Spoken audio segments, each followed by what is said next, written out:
तो ऑलरेडी फटी पड़ी है ना। मोदी जी ने ये साफ तौर पे इस पहलगाम अटैक के बाद दिखा दिया कि मैं बाप हूँ और तू बच्चा है, तू जब गलती करेगा तुझे तब मारूंगा। इंदिरा जी ने तो इतना अच्छा काम किया था कि बांग्लादेश आज हमारे लिए नासूर बना हुआ है। बांग्लादेश को वो भारत में भी मिला सकती थी, क्यों नहीं मिलाया? देखो, उनको तो आना ही था, ठीक है। पाकिस्तान की इतनी औकात नहीं है कि उनको एक खरोच भी मार दे, क्योंकि उसे पता है हिंदुस्तान घसीटता कम है, मारता ज्यादा है। पाकिस्तान की तो बहुत पहले से फटी पड़ी है। जब से मोदी जी कुर्सी पे बैठे हैं ना, तब से नवाज शरीफ की कुर्सी में छेद हो गया है। अब पता नहीं कौन पाइप डाल रहा है, पता नहीं। आज बताइए, अभिनंदन 24 घंटे में आया नहीं आया? कतर से 7 सैनिक फांसी की सजा रुकवा के आए नहीं आए? ये पूर्णम कुमार का जो हमारे बीएसएफ के जवान थे, आज आए या नहीं आए? नमस्कार, आप देख रहे हैं भैया जी गजा पर। मैं हूं आपके साथ यशस्वी शर्मा। पाकिस्तान का बैकफुट, क्योंकि भारत लगातार एक्शन जो है पाकिस्तान के खिलाफ ले रहा है और उसी के चलते पाकिस्तान ने हमारे भारत के बीएसएफ जवान, जिनका नाम है पूरम कुमार साहू, उनको वापस लौटा दिया है। 20 दिन से ज्यादा हिरासत में रखे हमारे भारत के बीएसएफ जवान को आखिरकार वो अपने देश लौट चुके हैं। जनता में थोड़ी सी खुशी की लहर जो है हमें देखने को मिल रही है। उनसे बात करते हैं कि अब आखिरकार भारत की जनता पाकिस्तान के खिलाफ क्या एक्शन चाहती है। जी देखिए, पाकिस्तान को आज नहीं तो कल तो छोड़ना ही था, क्योंकि उसकी अब इतनी औकात नहीं रह गई है। वो भारतीय के सेना के जवान को अपने पास रख लेगा, जैसे सरबजीत को रख लिया था।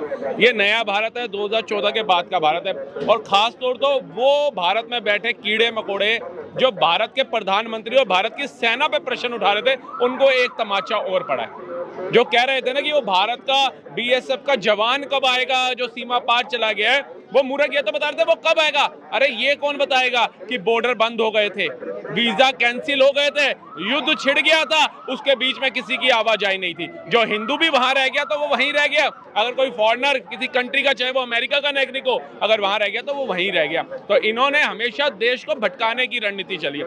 आज कैसे वापसी आ गया? अब इनके मुंह क्यों नहीं चल रहे? और जो मोदी से 14 दिन में कार्रवाई की मांग कर रहे थे, 56 इंच का सीना पूछ रहे थे, उनसे पूछना इंदिरा जी ने 6 महीने क्यों लगा दिए थे बांग्लादेश को अलग करने में, पूछिए। और वो इंदिरा गांधी जी ने 93,000 सैनिक जो पाकिस्तान ने समर्पण कर दिए थे, वो छोड़ दिए, बशर्त पीओके ले लेती। हमारे 54 सैनिक वहां तड़पा के पाकिस्तान की जेलों में मार दिया गया। क्या वो नहीं ला सकती थी? 93,000 छोड़ने का जज्बा था इंदिरा गांधी जी में, लेकिन 54 सैनिक अपने नहीं ला सकती थी। आज बताइए, अभिनंदन 24 घंटे में आया नहीं आया? कतर से 7 सैनिक फांसी की सजा रुकवा के आए नहीं आए? ये पूर्णम कुमार का जो हमारे बीएसएफ के जवान थे, आज आए या नहीं आए? ये रुतबा सिर्फ मोदी का ही हो सकता है। और मोदी को ललकारने की कोशिश मत करो, जा करके देख लो, जो देश बैठा हुआ हमारे को परमाणु बम की धमकी देता था, उसका परमाणु अड्डा ही उड़ाने का काम किया ब्रह्मोस ने। जो ये साहू गए थे, ये गलती से गए थे, लेकिन अभिनंदन ने तो मिग 21 से F-16 को उड़ाया था। उनका मिग 21 क्रैश भी हुआ तो वो पाकिस्तान में गिरे। तो साहू को तो लाना जरूरी था, लेकिन उसके पहले ऑपरेशन सिंदूर करना भी जरूरी था।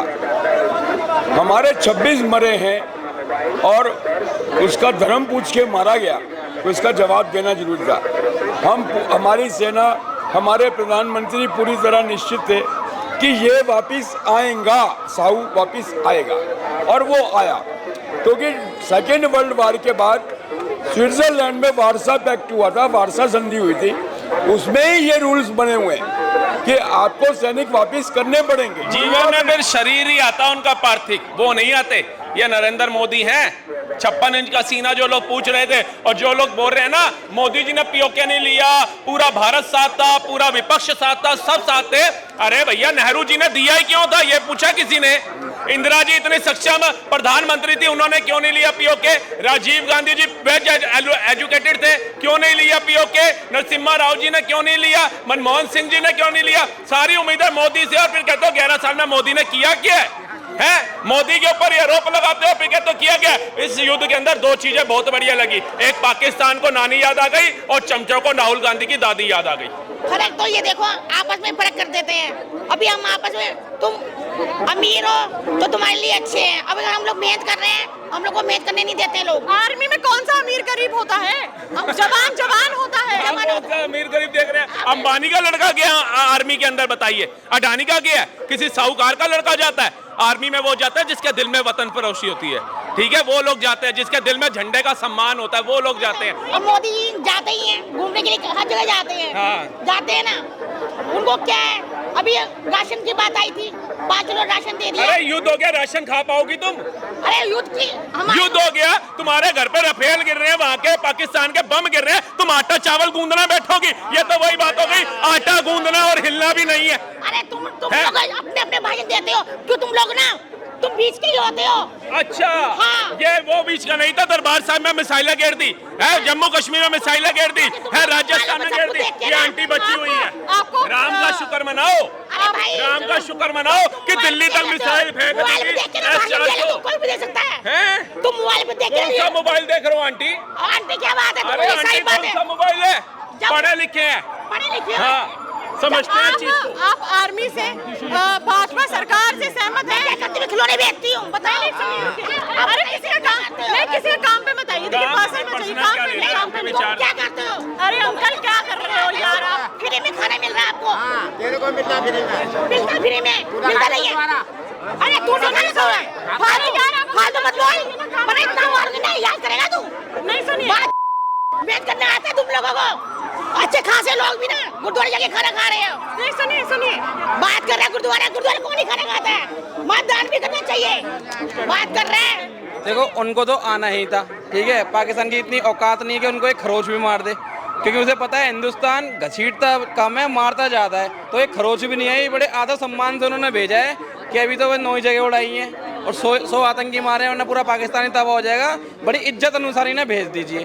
तो हमें पूरा भरोसा था मोदी जी पे कि मोदी जी है तो मुमकिन है, आना है तो आना ही है उनको। तो पूरे पाकिस्तान की जो हवा निकाल रखी है मोदी जी ने ही निकाल रखी है। मोदी है तो मुमकिन है, अभी मोदी जी हैं और शुक्र मानो योगी जी नहीं बैठे। योगी जी बैठेंगे तो उनका तो फिर भाई जीना दुश्वारी हो जाएगा। देखिए पाकिस्तान की तो ऑलरेडी फटी पड़ी है ना। मोदी जी ने ये साफ तौर पे इस पहलगाम अटैक के बाद दिखा दिया कि मैं बाप हूँ और तू बच्चा है, तू जब गलती करेगा तुझे तब मारूंगा और जहाँ जहाँ मन करेगा वहाँ वहाँ मारूंगा। 6 एयरबेस तबाह कर दिए, 100-150 किलोमीटर हमारी सेना ने अंदर घुस के मारा, उनके रडार पकड़ तक नहीं पाए। ठीक है, आप हमारा कंपेयर यार पाकिस्तान से कर रहे हो। उनका कार्यकाल इतना अच्छा था कि हमारे देश के जितने भी सैनिक थे, ठीक है, उनमें से कुछ सैनिकों को जो पाकिस्तान ने बंदी बनाया था उनको छुड़वा तक नहीं पाई, और वो आयरन लेडी थी, उनको छुड़वा तक नहीं पाई और उनकी तारीफ की जा रही है, तारीफों के पुल बांधे जा रहे हैं। और पाकिस्तानी सेना को घर में बिठा के हम खाना खिलाया। मेरी बात सुनिए, अब जितने भी लोग ये कह रहे हैं कि आयरन लेडी जो है पहले सही थी, मोदी जी जो है गलत कर रहे हैं, तो आयरन लेडी के बारे में पूरी बात सुन तो लो पहले। आयरन लेडी वही है जो इमरजेंसी लगा के निर्दोषों की हत्या करती हैं।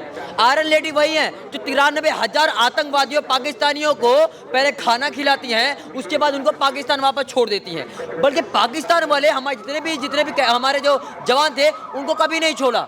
हम अपने बलबूते पे अभिनंदन को वापस लेके आए और एक और जवान को अपने बलबूते पे उसको खींच के लेके आए।